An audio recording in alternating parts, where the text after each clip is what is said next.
일본의 도쿄 유성재 특파원이 연결이 가능한지 모르겠습니다. 일본 정부의 발표, 그다음에 과연 일본 국민들은 어떤 반응 보이고 있는지가 정말 궁금합니다. 우리는 대단히 심각하게 받아들이고 있는데 일본 내 분위기는 어떨까요? 유성재 특파원.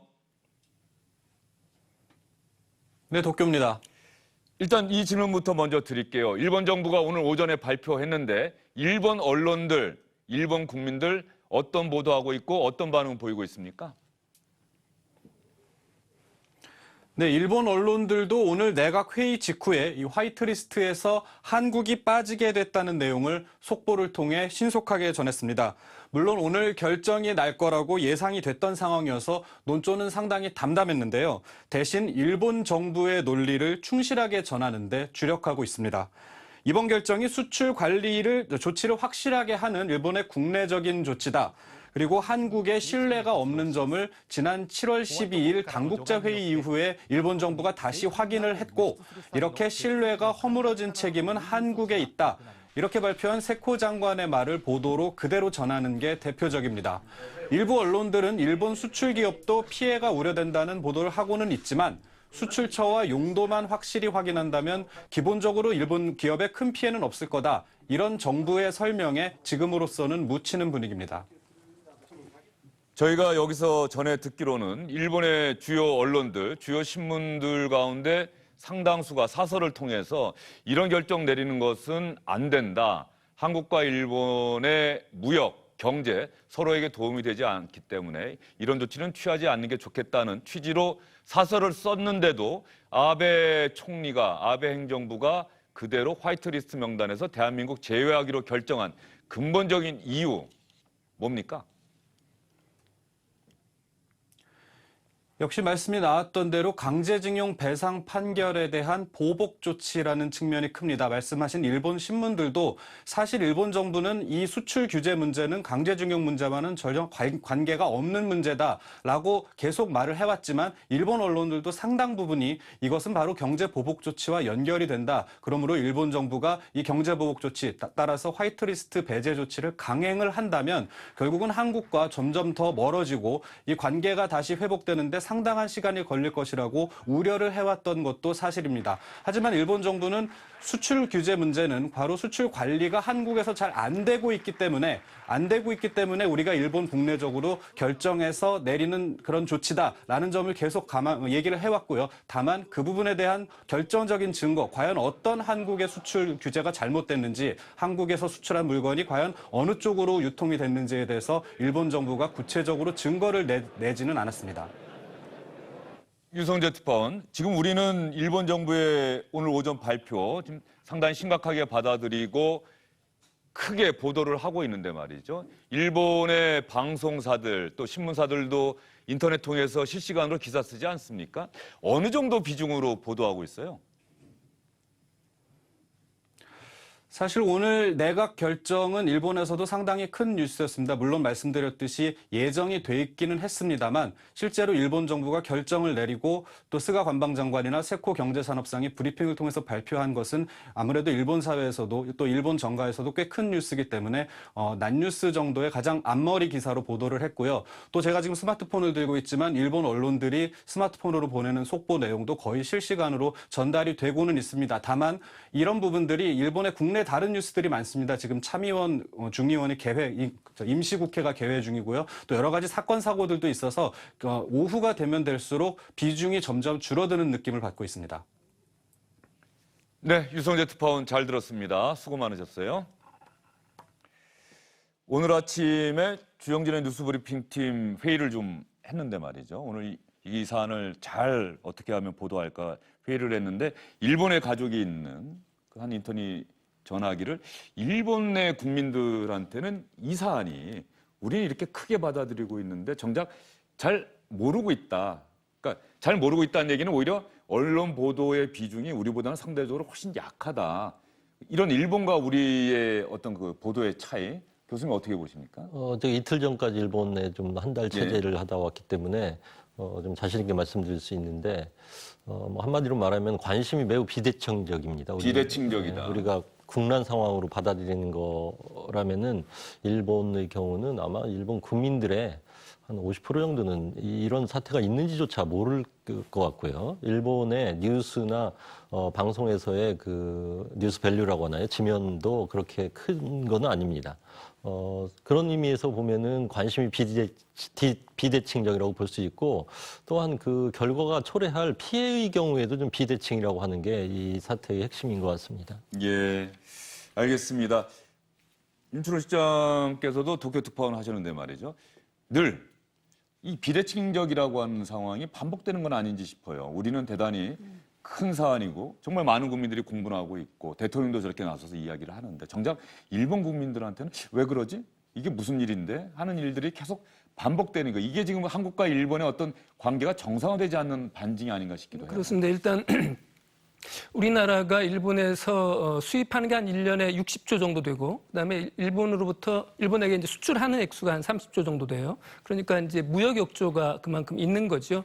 있는 것이고, 그다음에 또 지금 이제 이러한 수출 규제로 인해서 타격을 받는 것이 우리 산업 전방위에 걸쳐 있다면, 일본 같은 경우에는 대기업들은 여기와는 거의 무관한 것 같아요.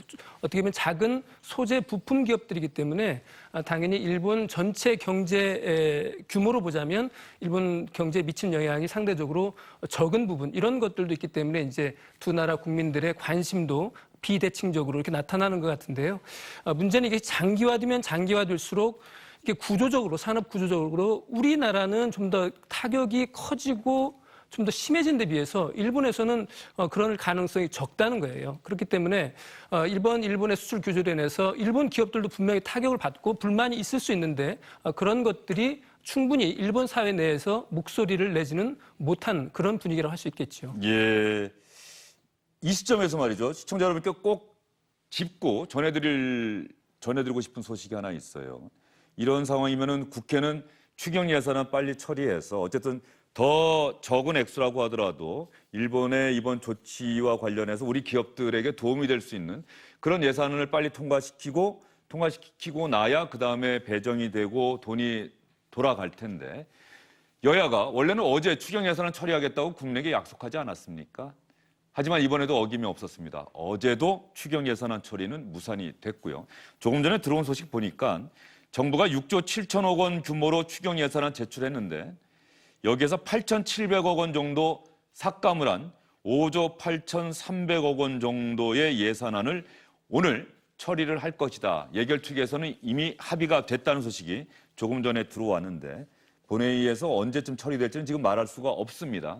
그런데 시청자 여러분, 어제 그렇게 긴박한 상황이고 추경 예산안 심사를 놓고서 여야가 머리를 싸매고 함께 고민을 했어야 되는 상황인데 예결특위위원장을 맡고 있는 자유한국당 소속의 김재원 의원, 위원장 아닙니까?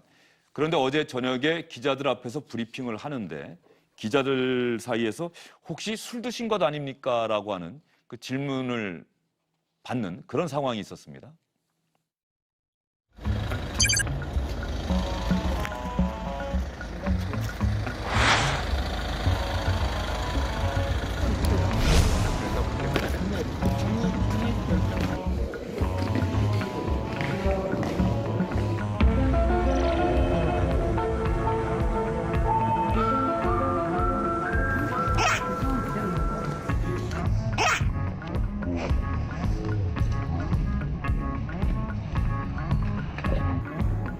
민주당 후보만 나오는 거예요. 그렇죠. 그리고 지금 단 한 가지밖에 없어요. 민주당에서 국채 발행 규모를 이 정도 하겠다. 그것만 있어요. 그건 있으면 다 아무 상관이 없어요. 지금 간사님들 지지하시면 다 제가 나가서 협의하기 좀 해주세요. 죄송합니다. 누구랑 얘기하시나요? 간사님들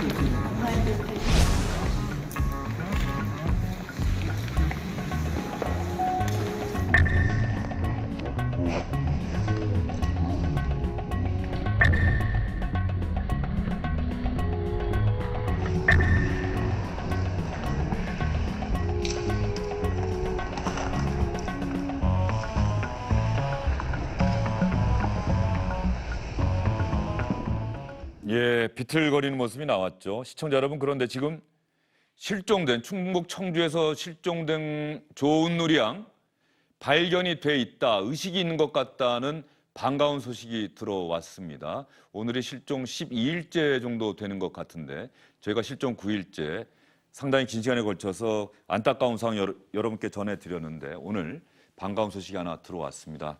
물론 제주도에서 실종된 남학생은 또 안타깝게 숨진 채로 발견이 됐다는 소식도 어제 들어왔었습니다만 충북 청주에서 실종된 여중생 14살 조은누리 양 군수색대가 발견을 했고 의식이 있는 것 같다, 생존해 있는 것 같다는 반가운 소식이 들어왔습니다. 보다 더 구체적이고 정확한 소식이 들어오면 다시 한번 여러분께 전해드리도록 하겠습니다. 조금 전에 비틀거리던 김재원 예결특위위원장 하루가 지났어요. 오늘 기자들이 질문 당연히 했겠죠. 뭐라고 대답했을까요? 11시쯤에 이제 음주 의혹이 좀 있었잖아요. 이거에 대해서 좀 어떻게 보시는지, 실제로 음주를 했었는지 궁금한 사람들. 그거는 그 예산 심의 내용하고 좀 완전 다른 거니까. 아니 좀 우리비를 좀 계속 볼 수 그것 있게. 때문에 약간 추경 심사가 오래 늘어진 거 아니냐라는 그 아니요, 그렇지 않습니다. 그렇지 않습니다. 간접 의견은 계속했었고. 예. 하여튼 그만하시죠. 예. 자, 그럼 장소로 이동하고. 이쪽으로. 네. 어떻게 보이세요? 글쎄요, 기분 탓인지 화면 밖으로 약간 술 냄새가 나는 것 같은 느낌도 들고요.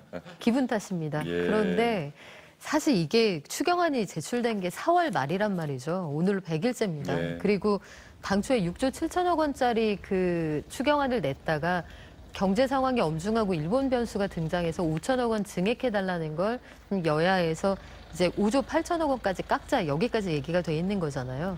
어제 처리하려던 걸 못한 것도 사실 국민들이 보기엔 마뜩지가 않은데 이제 와서 저런 태도를 보이는 건 사실 바람직하진 않죠. 예, 정부가 그 가운데 3천억 원 정도를 일단 일본의 화이트리스트, 대한민국 제외 결정, 그것과 관련한 대책에 쓰겠다. 이렇게 들어가 있습니다. 3천억 원 쓰겠다. 윤춘원 시장님, 저런 모습 때문에 사실 국회에서 일하시는 분들 어젯밤에도 얼마나 많은 국회의원들이 열심히 또 심사하고 노력을 했겠습니까?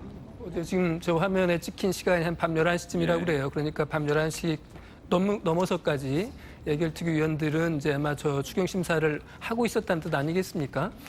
그렇게 보면 저 한 국회의원 때문에 전체 국회의원들이 다 욕을 먹고 마치 모든 의원들이 술 마시고 심사한 것 같은 그런 이미지를 심어주지 않겠어요?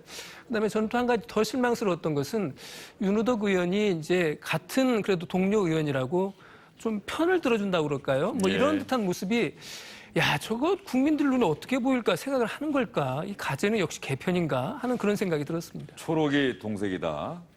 정말 시청자 여러분께서도 이 장면 지금 정말 심각하게 일본이 오늘 발표를 해서 우리 경제가 휘청거리는 건 아닌지 많은 분들이 걱정하고 있는 상황인데 추경 예산안이라도 빨리 통과돼서 조금이라도 도움이 됐으면 좋겠는데 추경 예산안 심사하고 있는 국회 예결특위위원장이 어제가 긴박한 시점이었습니다. 밤에도 늦게까지 심사가 계속됐는데 저녁 자리에서 아마도 술을 먹은 건 아닌지 기자들 앞에서 휘청대고 저렇게 눈을 꿈뻑꿈뻑거리고 말이죠.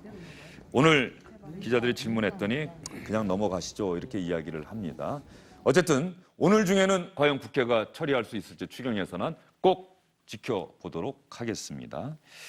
정치권에서도 일본의 오늘 발표에 대한 반응들이 나오고 있습니다. 속속 나오고 있는데 윤나라 기자 연결하기 전에 저희가 먼저 민주당과 자유한국당, 국회 원내 1당과 2당의 대표 이야기를 들어보겠습니다. 기어코 경제 전쟁을 하겠다는 의지를 보였다고 생각을 합니다. 아나무인한 그런 일본의 그 조치에 대해서는 정말로 분노를 금할 수 없는 상황이라고 생각을 합니다. 이렇게 신뢰 없는 관계를 맺어서 가지고서는 이런 군사보호 협정이 과연 의미가 있는가 이런 생각이 다시금 듭니다. 저도 다시 한번 생각을 하겠습니다. 한일 관계를 과거로 퇴행시키는 명백히 잘못된 결정입니다. 즉각 철회할 것을 강력히 촉구합니다. 하지만 일단 정부 일본의 조치가 현실로 다가온 만큼 우리의 대응도 지금까지와는 달라질 수밖에 없습니다. 우선은 화이트리스트 개정안 시행까지 약 3주의 기간이 있습니다. 그러므로 외교적 해법을 끝까지 포기해서는 안 될 것입니다. 네, 민주당과 자유한국당 대표도 일본 정부 즉각 철회하라고 같은 목소리를 내고 있습니다. 이해찬 대표는 군사정보 보호협정 이야기를 다시 했고요. 다른 정당 반응 한번 볼까요? 바른미래당, 철회돼야 한다. 양국 공멸의 길이다. 민주평화당, 이웃국가에 대한 근거 없는 무례배식 보복이다. 정의당, 망나니 짓 저질렀다. 상당히 과격한 표현 썼습니다. 군사정보보호협정 즉각 파기해야 한다. 이렇게 이야기를 하고 있습니다. 국회에서 열심히 취재하고 있는 윤나라 기자 한번 연결해 보도록 할까요? 윤나라 기자. 네, 국회입니다. 제가 조금 전에 이해찬 대표, 황교안 대표 이야기는 들어봤습니다. 문희상 국회의장도 입장을 내놓긴 했죠? 예, 맞습니다. 문희상 국회의장이 아베 내각에 대한 실망을 금할 수 없다면서 앞으로 일어나게 될 모든 파장의 책임은 아베 내각에 있음을 분명히 한다는 입장을 밝혔습니다. 여기에 이어서 앞서도 보셨지만 각 정당들도 오늘 긴급회의를 잇따라서 열고 여야 가릴 것 없이 아베 정부를 향한 규탄의 목소리를 쏟아냈습니다. 직접 들어보시겠습니다. 기어코 경제 전쟁을 하겠다는 의지를 보였다고 생각을 합니다. 아나무인한 그런 일본의 그 조치에 대해서는 정말로 분노를 금할 수 없는 상황이라고 생각을 합니다. 화이트리스트 배제 결정은 한일 관계를 과거로 퇴행시키는 명백히 잘못된 결정입니다. 네, 바른미래, 평화정의당도 용납할 수 없는 일이라고 비판을 했습니다. 그리고 민주당과 한국당은 잠시 뒤인 오후 3시부터 일본의 화이트리스트 배제 조치를 규탄하는 긴급 의원총회를 열 계획입니다. 네, 윤나라 기자가 정치권의 반응을 여러분께 다시 한번 상세히 설명해 드렸습니다. 윤나라 기자 수고 많으셨어요. 오늘 문재인 대통령의 임시 국무회의 모두 발언 나오기 전에 청와대가 공식 입장을 먼저 밝힌 게 있습니다. 고민정 대변인이 국민들 앞에서 청와대는 강한 유감을 나타냅니다 하면서 발표한 이야기가 있는데 고민정 대변인 이야기 들어보겠습니다. 한국을 화이트리스트에서 제외하기로 한 일본 아베 내각의 가기 결정에 깊은 유감을 표명합니다. 앞으로 우리 정부는 이번 일본의 부당한 조치에 대해서 단호한 자세로 대응해 나가겠습니다. 청와대는 앞으로 화이트리스트 제외와 관련된 상황을 관리하고 점검하기 위해 TF 및 상황반을 설치해 긴밀하고 신속하게 대응해 나갈 것입니다. 고민정 대변인 이야기 들어봤는데요. 청와대 출입하고 있는 정유미 기자 연결해 보도록 하겠습니다. 정유미 기자. 조금 전에 고민정 대변인이 TF 구성하겠다. TF의 팀장이 누굽니까? 네, TF의 팀장은 윤건영 국정상황실장이 맞습니다. 이 상황반을 김상조 정책실장이 이끌게 되는데 김상조 실장이 이 상황반을 전체적으로 총괄을 하고 실무에 옮기는 방안을 윤건영 상황실장이 총괄을 한다. 이렇게 이해하시면 될 것 같습니다. 지금 임시 국무회의 진행되고 있는 것 같은데 정부의 구체적인 대응책, 지금 오후 4시에 발표가 나온다는 이야기가 국회 쪽에서 나오고 있어요. 지금 정유미 기자가 혹시 취재가 된 게 있습니까? 몇 시에 정부가 발표를 하는지? 네, 이거 기재부에서 공식적으로 발표를 한 사안인데요. 오후 4시에 홍남기 경제부총리가 관계장관들과 함께 합동으로 브리핑을 할 예정입니다. 우리 기업의 피해를 좀 당장 최소화할 수 있는 방안뿐만 아니라 우리 산업의 경쟁력을 강화할 수 있는 중장기적인 대책까지 함께 포함이 될 걸로 알려졌습니다. 예, 알겠습니다. 청와대 정유미 기자가 오후 4시에 정부의 공식적인 방침, 대책이 발표된다는 이야기 여러분께 전해드렸습니다. 정유미 기자 수고 많으셨어요.